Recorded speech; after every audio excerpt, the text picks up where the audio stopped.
How will civilians revolt and rise if there's no hero to encourage them in unity after all those years of trauma? Good morning, honorable adjudicators, respected opponents, and also everyone present here. Today, I, Khalil Fadila, as the first speaker of the opposition team, would like to oppose the motion stating, in post-conflict states, post-civil war, regime change, and colonialism, this House believes that history textbooks should focus on teaching bottom-up historiography rather than top-down historiography. So before I move into our arguments, let me first clarify one important thing. Our team does not believe that history textbooks should not contain any bottom-up historiography at all. However, we believe that they are both equally significant in creating morals that can impact on the community, that can have an impact on the community. What we mean by this is we shouldn't focus on bottom-up historiography rather than top-down historiography. Both of them has the right to be focused on.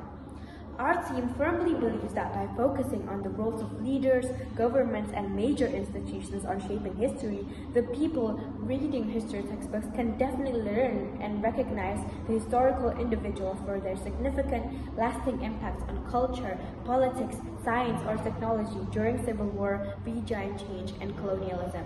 Therefore, we stand on the opposition side. So moving on to my arguments. My first argument is top-down historiography helps to develop national identity after a catastrophe. So the proposition might say that by historical textbooks being more focused on bottom-down historiography, the civilians that read these textbooks will feel more inclusion and relatability. However, let's remember that in post-conflict states it's full of trauma, the condition.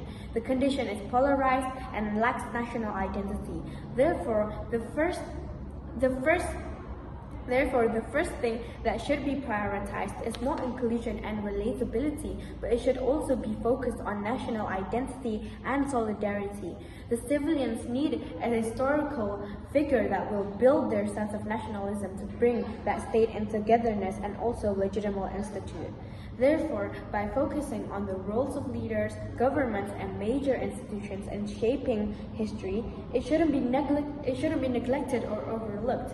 Both types of historiographies should receive equally proper censoring. So, my second argument is a country's institution has to be reinstated and revived after a conflict. And let me ask you something.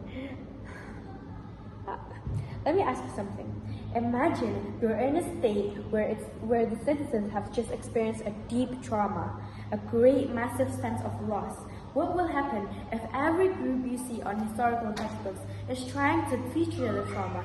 Citizens are attempting to blame the government. Surely, historiographies will be just an area of emotional social conflicts, and this will cause disunity and rupture. That's why it's vital that governments and individuals that did have a significant impact should be commemorated so that the civilians gain trust in the country and will be able to build a sense of nationalism again. For example, Aceh in Indonesia, following the 2005 Peace Memorandum of Understanding, Aceh used top-down educational reforms to move beyond the separatist conflict. The Aceh Peace Memorial Room were used to provide students with direct access to the history of the conflict and the peace process. This allows teachers to address difficult histories, and these kind of implementations applied in post-conflict states can remove biased narrative, promote tolerance, and replace divisive narratives with a single, inclusive national narrative and a focus on reconciliation. Therefore, by focusing on the roles of governments and major institutions in shaping history shouldn't be neglected or even overlooked, or even in this context, in post-conflict states, it is arguable if we say that we shouldn't focus on teaching bottom historiography.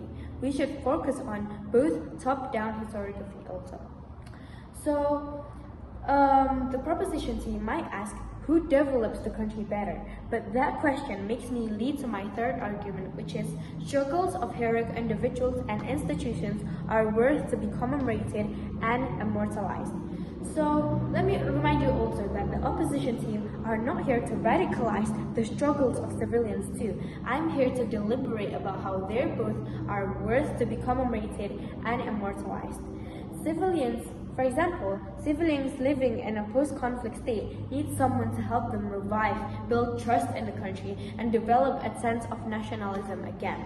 Therefore, by focusing on the roles of leaders, governments, and major institutions in shaping history shouldn't be neglected or overlooked.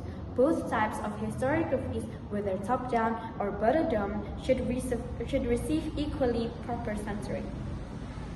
In conclusion, top-down history shouldn't be overlooked in any type of way, and by learning about civilians can definitely apply the morals from these historical leaders, governments, and major institutions for their significant lasting impact. Thank you so much.